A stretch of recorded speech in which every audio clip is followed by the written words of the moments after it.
Hola a todos, empezamos en este capítulo el tema dedicado a la seguridad y acceso a base de datos. El objetivo de este tema es analizar la problemática de seguridad en el acceso a un gestor de una base de datos y tratar de encontrar soluciones concretas y específicas.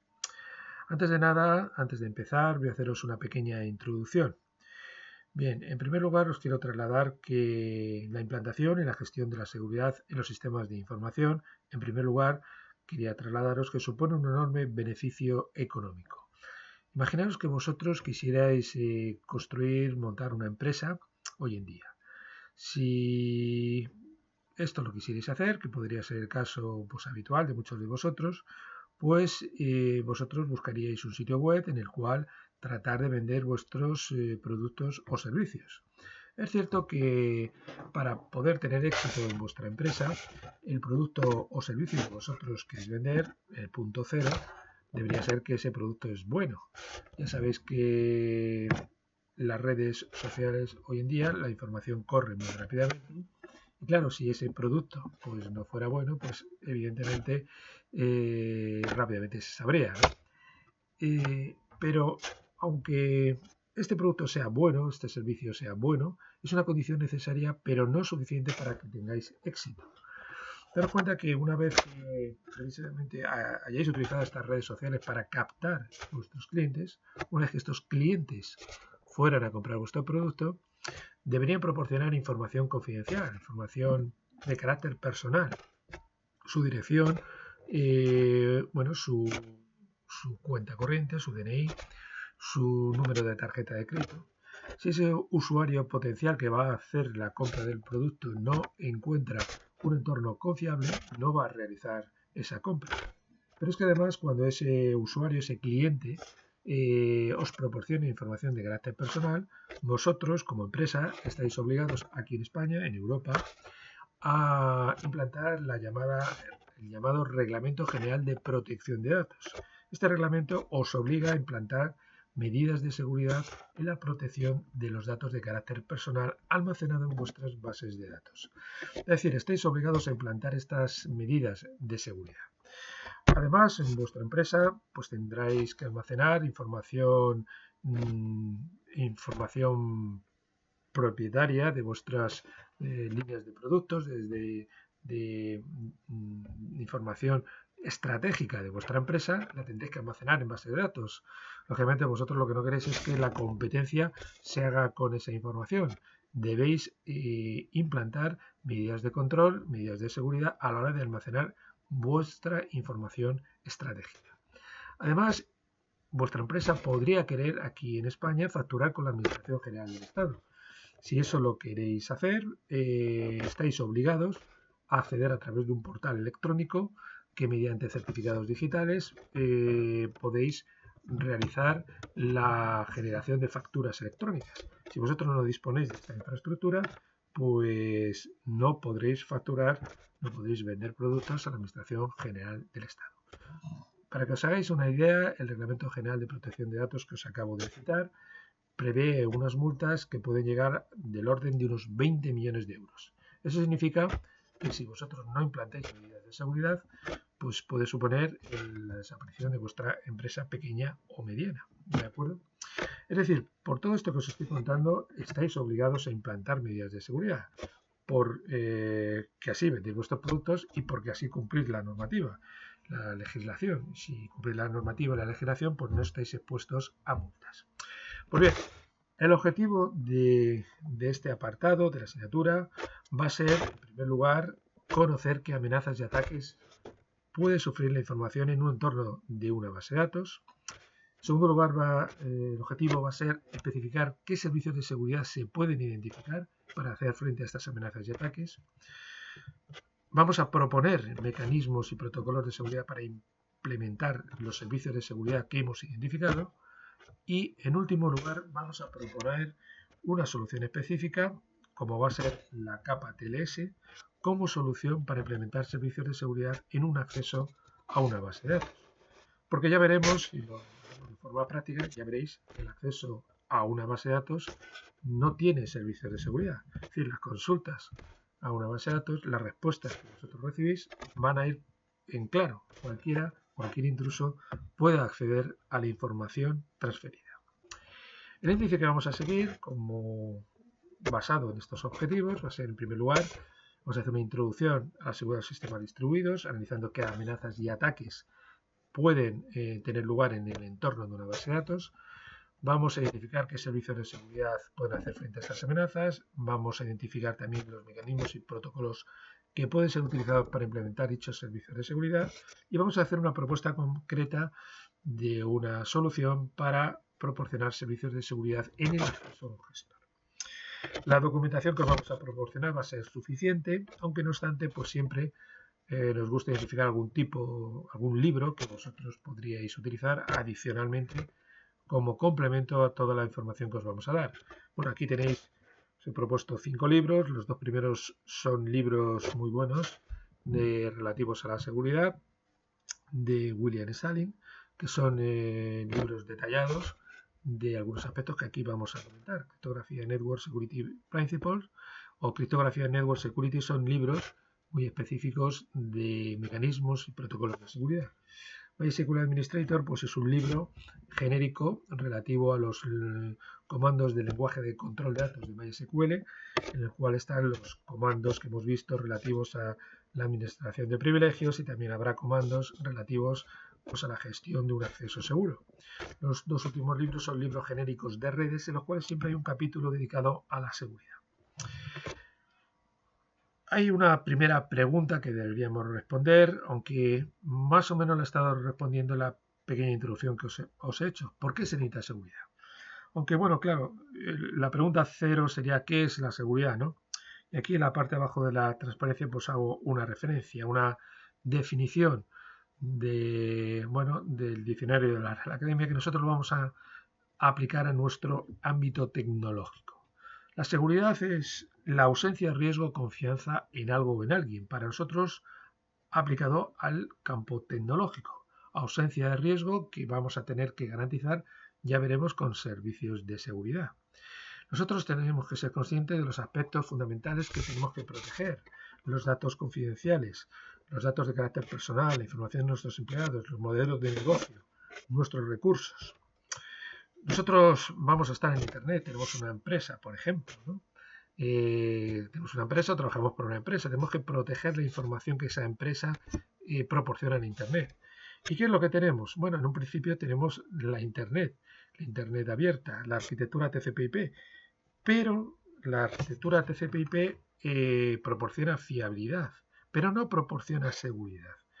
Os llamo la atención, si os puedo proporcionar aquí una información adicional que vosotros conocéis. Bueno,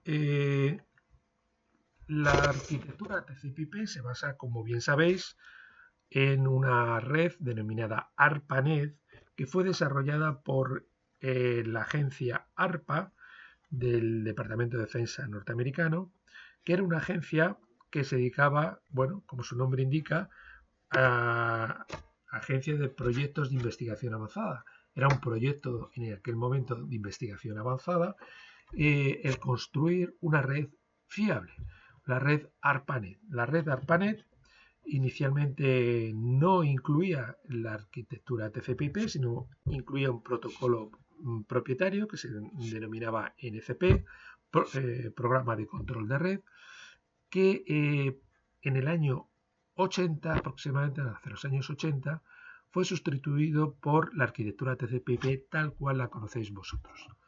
La arquitectura TCP/IP, como bien sabéis, puede garantizar la fiabilidad, se utiliza el protocolo TCP, pero no garantiza la seguridad.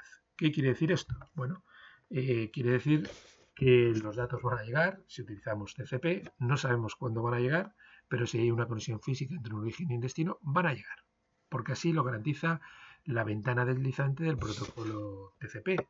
Si un segmento no llega, pues intenta repetir muchas veces hasta que consiga llegar. Claro, si vence un temporizador porque no hay conexión de red, pues se cancela esa conexión. Pero si hay una conexión física, tarde o temprano va a llegar esa información. Pero TCP no garantiza la seguridad. Fijaros que aunque la Agencia de Proyectos de Investigación Avanzada cambió su nombre en un tiempo posterior, al año 58, cuando se construyó, cuando se creó la agencia, no incorporó servicios de seguridad arquitectura TCP/IP. La agencia ARPA cambió su nombre por DARPA, añadiendo la palabra defensa. Pero aún así, aunque nos pudiéramos pensar que la arquitectura TCP/IP incorporó servicios de seguridad, esto no fue así. La información que iba por la red TCP/IP, la red ARPANET, podía ser vista por un intruso, podía ser modificada o podría ser falsificado su origen. La fiabilidad o la seguridad que se hablaba en aquel momento de la red ARPANET tenía que ver simplemente con la capacidad de reconfiguración de la red. Si un nodo se caía, bueno, pues esa información podía ir por otros nodos. Eso es lo que en aquel momento llamaban seguridad. Pero no era la seguridad tal cual nosotros la conocemos hoy, ¿no? Como os la estoy definiendo hoy. La seguridad no estaba contemplada en aquel momento en la red ARPANET. La información, como digo, podría ser capturada por cualquier intruso. Pues bien, hoy en día la red TCP/IP se utiliza para cualquier aplicación, pero claro, con medidas de protección, con medidas de seguridad.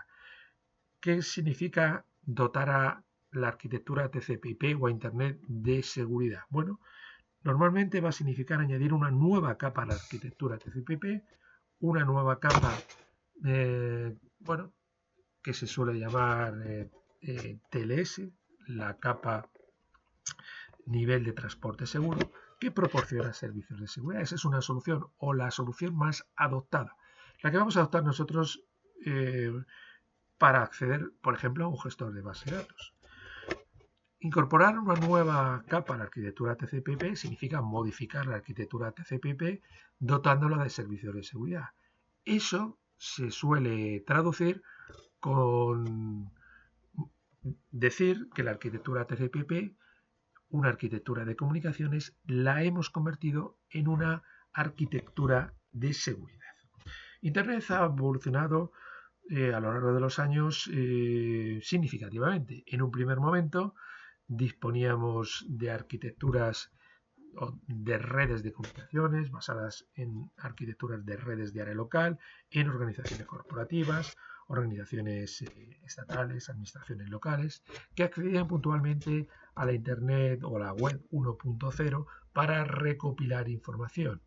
Posteriormente, esta metodología de acceso a Internet fue modificada en el sentido de que los usuarios no solamente accedían a Internet a recoger información, sino que compartían información a través de las redes sociales. Eso fue lo que se llamó la web 2.0. Actualmente estamos en una evolución de la web 2.0 que se ha dado a llamar la web 3.0, en la cual tenemos cambios significativos que se han dado en los últimos años. En primer lugar, un ancho de banda casi infinito. Estamos hablando de que hoy en día, con nuestros dispositivos móviles, tablas, ordenadores, podemos tener capacidades de velocidad, ancho de banda, que hace unos años parecía inimaginable. Por ejemplo, accediendo a través de la tecnología 4G, podemos disponer de velocidades de 50, 100, 150, 200 megabits por segundo. Que dentro de nada, cuando tengamos la tecnología 5G, podremos superar a llegar hasta los 1 gigabit por segundo. Todo esto también lo podemos traducir o trasladar a las redes Wi-Fi. Con tecnología IQ 802.11n podemos llegar a los 150, 300 megabits por segundo, o hablando de las redes IQ 802.11ac podemos llegar a 1 gigabit por segundo. Tenemos un ancho de banda casi infinito.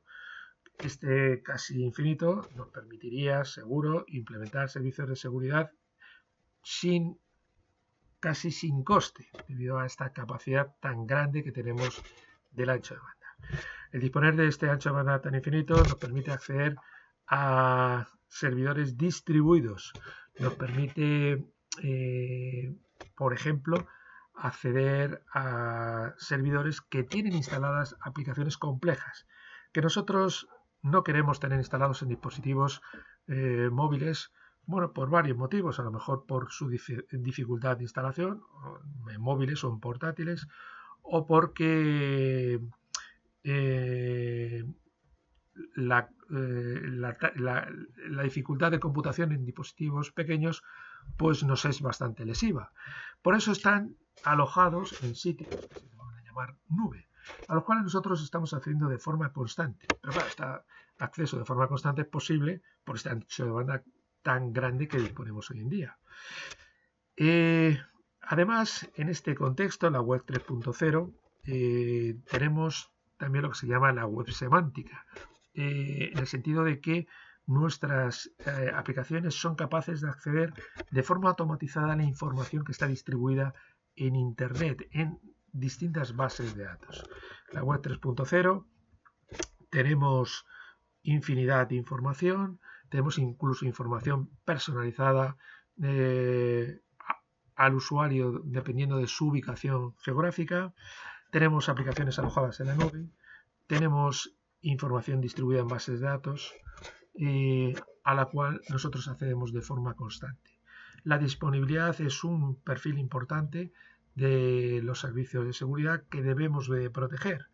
Accedemos de forma constante y esas bases de datos tienen que estar disponibles.